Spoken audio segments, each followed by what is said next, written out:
All right, thank you very much, Eric. Again, they have made a significant contribution. We're coming at the end of the year, so we're going to sit down with them and talk about another commitment, but you don't want to commit today, do you? Not yet? Okay. Thought he might want to step forward right now. All right, here's the moment that I think we've all been waiting for, even though you may not know it.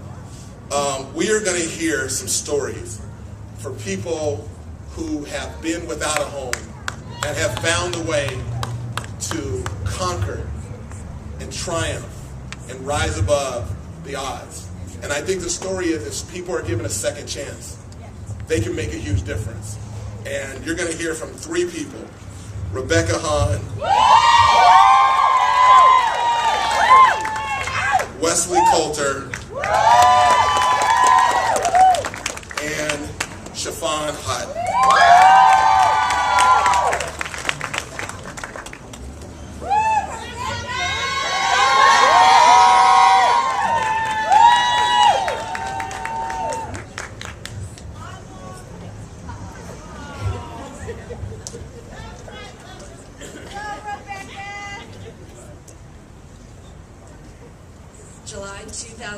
July 22nd, 2004.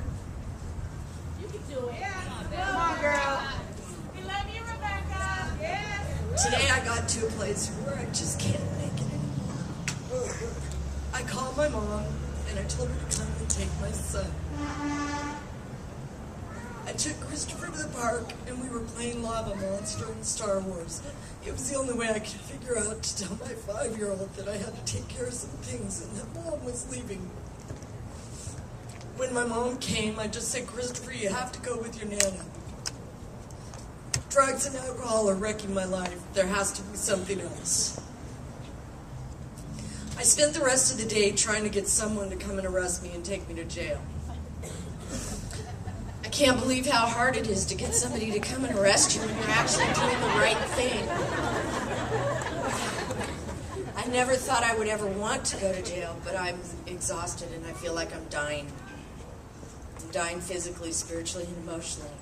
I don't know what I'm doing, but I do know that I can't keep going on like this. Today was heart-wrenching for all of us.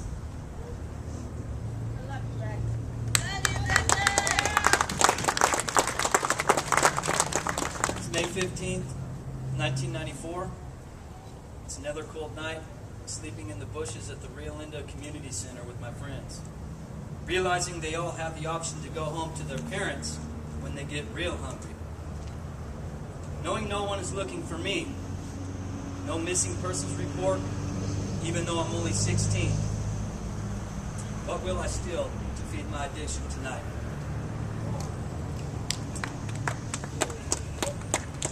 Spring 1999. Tonight I'm writing at the hospital. I already read all the magazines in the waiting room, even the sport magazines. My mom and I came to the hospital in the middle of the night.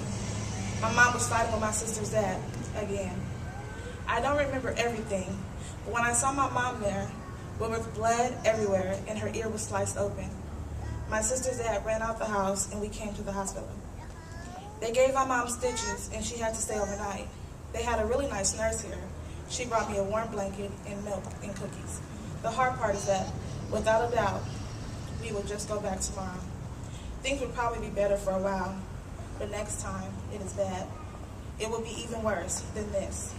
I wish I lived in a real-life Bill Cosby family with a mom and a dad that looks like me. February 21st, 2006. For the first time today, I was brought to my knees. Christopher and I are getting evicted. I'm terrified. Being homeless in my addiction was awful. I know I can't do this in my recovery. I don't know how. I haven't used drugs in 18 months. But I know what will happen if we end up on the streets and if I end up there with Christopher again. He deserves so much more than this. If we don't have a place to stay, I know we will not survive. I spent most of the day horrified. I really needed to get out of my head, so Christopher and I went to McDonald's to get an ice cream. I guess I must have looked pretty devastated. Then this man that I knew from recovery just saw me sitting there. He approached me and he asked me what was going on. And when he learned about our situation, he just kind of smiled at me and he said, well, what are you doing here eating ice cream? St. John's Shelter is just right down the street.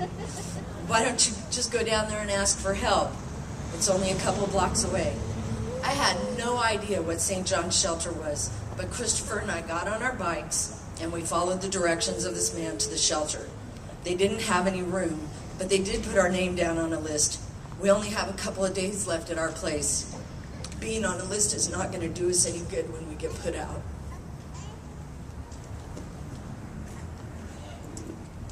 So, October 5th, 2004. I wake up in the house with no running water or electricity, next to a girl that I really don't like.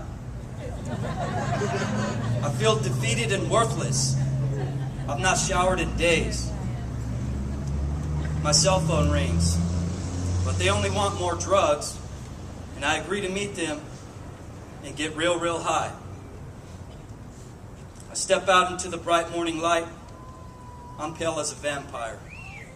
As I reach my stolen car and get inside, the cops race down the street. They lay me down in the gutter, but it feels like home to me. Scum, garbage, confused. They say I'm arrested, but I feel like I'm being rescued. I'm saved from myself and my addiction. October 31st, 2002. I had a hearing. At first I didn't understand what was going on. And then I thought it was a joke. Then I thought I must be in trouble. In my family, what happens in the house stays in the house. Don't tell. Then they told me that I wasn't in trouble, but I won't be going home today. I was going to a receiving home and then to a foster family. I don't know what to expect. I guess this all started when we were evicted from my great-grandmother's house. Then we moved in with my grandmother. I guess I started hanging out with the wrong crowd. I mean, I didn't do drugs or use alcohol, but I just didn't go to school. I worked. The worker would come by my grandmother's house for school. Before school, after school, all times, but I was never there. That's how I got to the hearing today. November 5th, 2009. Today I woke up and realized how